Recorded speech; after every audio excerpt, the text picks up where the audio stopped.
Is there something ephemeral about Utopia? Something that can't last? Yeah, there is, but that's also part of what makes it beautiful. It's like a flower, or the rush of falling in love, or the feeling of a revolution when all the old has fallen away, leaving only possibilities. Utopia is fleeting. It's a place that does not exist.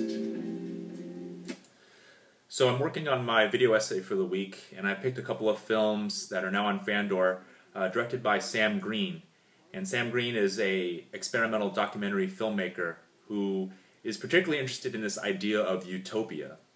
And what's interesting about some of these short films is that they were originally presented as a live performance, with Sam Green providing a live commentary, and there's even a live musical accompaniment by this band called the Quavers. And so I'm watching a video of one of these performances, and honestly I feel a little bummed out that I missed these performances when they were playing all throughout the world in 2010 and 2011, and now it looks like they're winding down. So just thinking about these films, I'm thinking what it means for these works that were originally meant to be seen in a live theatrical experience. What does it mean to be watching them online now? So just for the sake of argument, I want to make a personal case on behalf of the things that one can do and one can get from watching movies online, and I want to use Sam Green's films as an example. So this is one of Sam Green's Utopia shorts that are on Fandor. It's the world's largest shopping mall, and this film takes place in the world's largest shopping mall, which is in China. And the mall was built by a Chinese billionaire in his hometown because he really wanted to leave a legacy project to put his hometown on the map. The only problem was that they built the mall in a place that was largely inaccessible to most people. People just couldn't get there.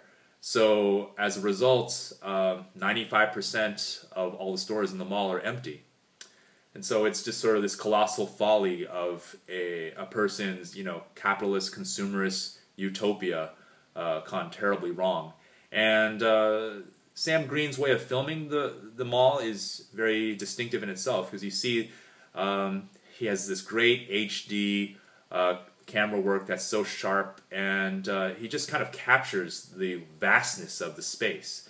It's this kind of vast, empty, capitalist, consumerist wasteland that this mall has become.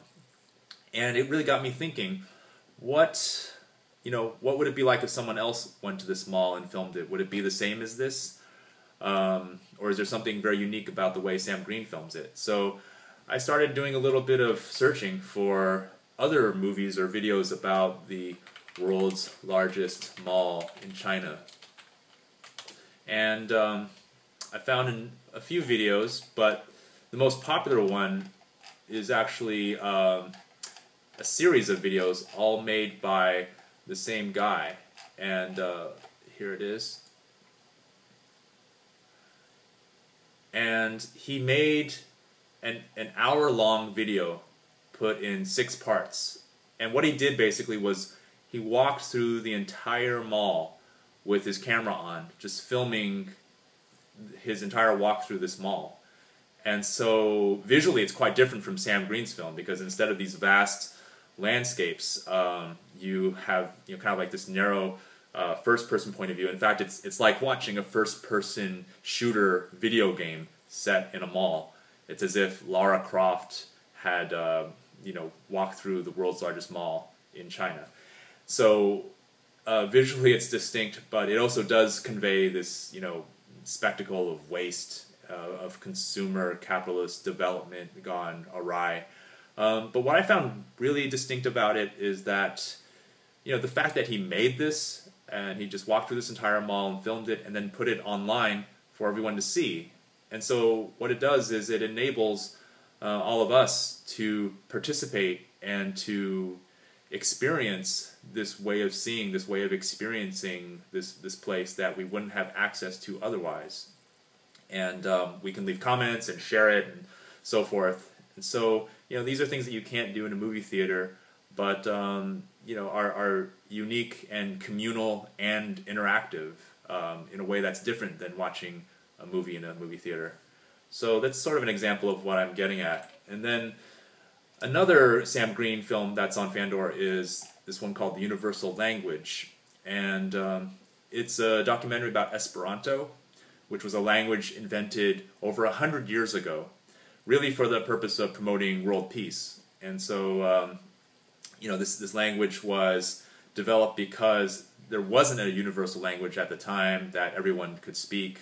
So he really wanted people to finally understand each other by, all adopting a language that wasn't associated to a nation or a culture or a race. So it was this utopian ideal of people connecting through language.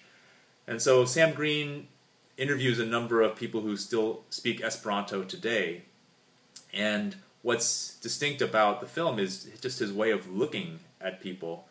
And it really has this wonderful way of looking at people's faces, and just, the HD camera work really brings out the details of their facial features and makes them, really celebrates their uniqueness and their diversity. And it really literally is a utopian vision, a utopian way of seeing people. And it kind of embodies the spirit of Esperanto as it was originally intended to serve the world. So, again, a very visually fascinating exploration of a language. And, it had me thinking, like, how else can you make a movie about Esperanto? How else can you make a movie about a language? So, again, I went online and did some searching, and I found a number of videos about Esperanto, and there were a couple that kind of stuck out at me. First, this one, which is a very humorous video because it involves a couple of sock puppets speaking Esperanto. Saluto! Mia nomo estas Roberto. Saluto, Roberto. Mia nomo estas profesoro Esperanto. Now, this video actually got a number of negative comments about it because the Esperanto is spoken very badly, according to the comments. But the thing is that this video was meant as a joke because it was made by a high school student for this purpose that he says in the comments. This is a short made by classmates and I for an honors class over 2 years ago. The project was supposedly on a failed idea. And we did it on Esperanto. So we wanted to make something absurd and get an obscenely good grade for it. The idea of having sock puppets spout gibberish in Esperanto executed that goal perfectly, and we got away with more than I imagined for that project. So Esperanto is presented here as this absurd failure of a language, and it really amounts to the butt of this joke by a high school student who cares less about the ideas of a universal utopian community of language than getting a good grade. So maybe for this kid, getting a good grade is his utopian ideal. So that's one example. And then there's a kind of a counterexample I want to put out there. And that's this video that was made by people who do take Esperanto seriously. And it's basically a group of Esperanto speakers who made this video really to demonstrate the value and usefulness of Esperanto today. So it's a group of Esperanto speakers who gather together for a meal.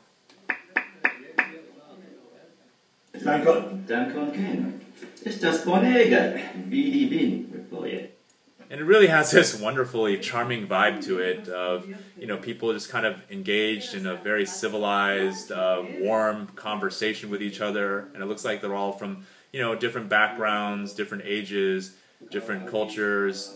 And it really, has this celebratory quality to it. And there's an interesting plot twist near the end when this stranger arrives at the door, and they don't know what language she speaks, and so they try different languages to try to communicate with her, and none of them seem to work. But then at the end, someone speaks Esperanto, and she understands. So it's as if saying, Esperanto still can fulfill this this role of being the fallback language while all other languages fail. Which is, it's kind of a fantasy given how dominant English is today. But, there's still this utopian hope of Esperanto serving the world in this way. So you've got 3 videos here. You've got the historical overview that's just professionally produced and very well crafted. You've got the absurd puppet show mockery of Esperanto. And then you've got the kind of persistent, idealistic enactment of Esperanto and what it can do. It's kind of this fantasy play. So I kind of like having all 3 playing at once, or kind of connecting them and in conversation with each other, and just being able to interact with all 3 of these movies and learn from them. And I think this is kind of a utopia in itself. And it's obviously a very different utopia than the experience of watching movies in a movie theater. But utopia really is kind of how you see things, and we all have our own definitions of what utopia is. And one person's vision of what utopia is may seem absurd or ridiculous or pointless, but it can also seem beautiful and valuable and poetic. It may just come down to which way you're looking at it. It feels like heaven. It feels like heaven. It feels like heaven.